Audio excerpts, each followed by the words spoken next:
Hello and welcome to Mike's Garage.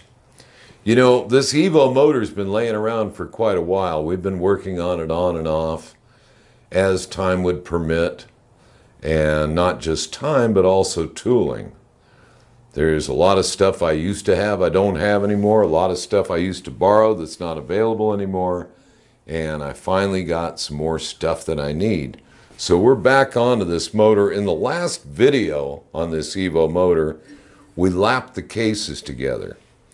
Now, I've cleaned them all up and they're bolted together now so that we can do the next operation. In bolting it together for this operation, you need the two locating studs put into the case and the top stud. That gets the two cases aligned perfectly. These two bottom studs here are really alignment studs. So I want to make that clear, that that's really necessary. The next thing we did that we're not going to show right now, so I'll explain it, is we pressed the bearing races out of the case, and this is the sprocket side, the output shaft, the left case of the motor. So we pressed the old races out, the old bearing races, and the new bearing races in. Now these bearings come as a set. There is the inner bearing, which is a tapered bearing, the outer bearing, which matches it.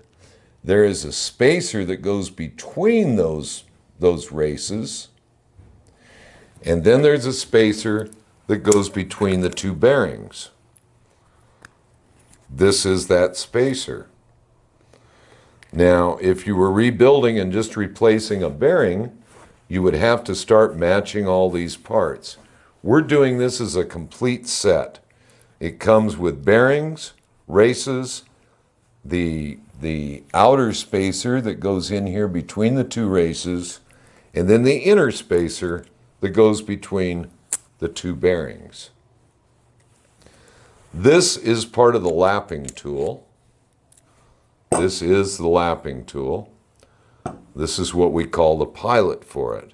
So we slide the bearing onto it, and then the spacer, and then we put it in through. We got a battery going out over there, so we're getting funny sounds.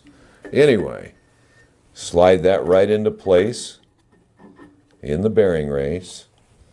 The inner spacer is there. Let me look again. Yes, the inner spacer is there. I might also add that the spacer that goes between the bearing races has to be lined up with the oil hole in there. You always want to remember that. Okay, there is the outer bearing. And this is the other part of the pilot. Now the reason it's called the pilot is because this hole here is where the tool will go through in a moment, which I'll show. So I'm going to put this on here. And you just want to put it on hand tight. You don't want to crunch it down and damage anything. We just want it hand tight.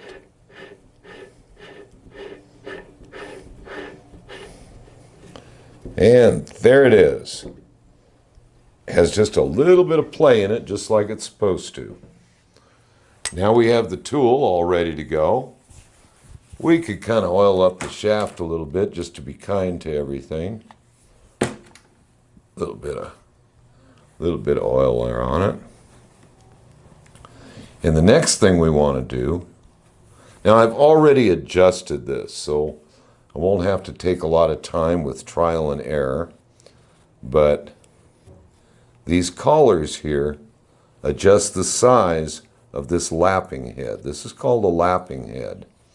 And what we're doing is line lapping the pinion bushing.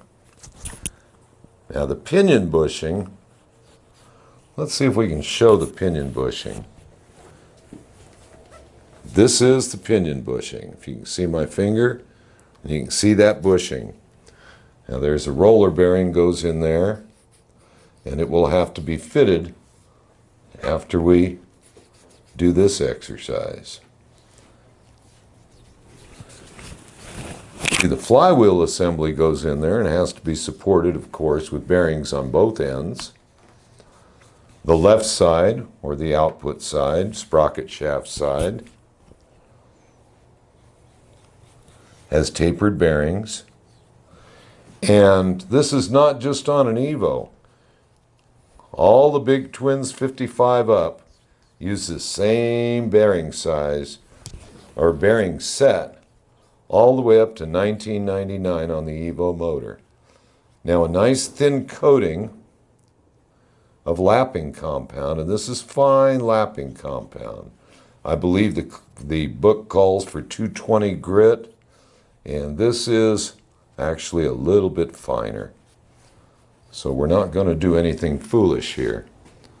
So now we'll take the tool, insert it through the pilot bushing, or the pinion bushing, and the tool will slide in there. We don't want it to have it too tight. And we're going to turn it around with the lapping compound on it. And we're going to move it by hand, and we're going to move it in and out. Now by moving it around and around and in and out, we keep from belling, getting a spread on either end of that pinion bushing. Now all we're going to do is turn it until we get the kind of surface we want on that bushing. All we want is a plain, nice, even gray surface on that bushing. Now I was still turning that when I removed it from the bushing.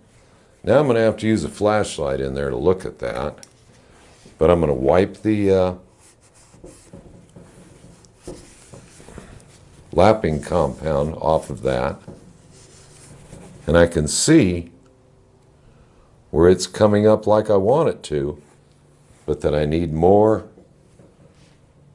I need this surface to be taken down so that it's all even all the way across. And you do that until it's a nice even gray. I just wanted to show how it's done and explain why it's done. Then you fit up the new bearing.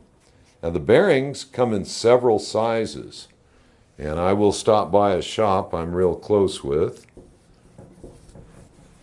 and I'll get several of those bearings till I get the one that fits exactly right in there. But that's all there is to line lapping this bushing. And you're line lapping it, basically you're lapping it to fit to the bearing. And the reason it's called line lapping is because you're aligning it with the bearing on the other side of the case. And that's mandatory when you're installing another lower end or another flywheel assembly into the crankcase. So I hope that explains it for now. I'm going to have to adjust this a little bit tighter, make a few more passes until I get it exactly the way I want it. I don't think this is something everybody's going to do, but I think a lot of people would like to know about it. So that's why we've shown it. And that about does it for this episode. I'd like to ask that everyone doesn't forget to subscribe so you'll be notified with each new video.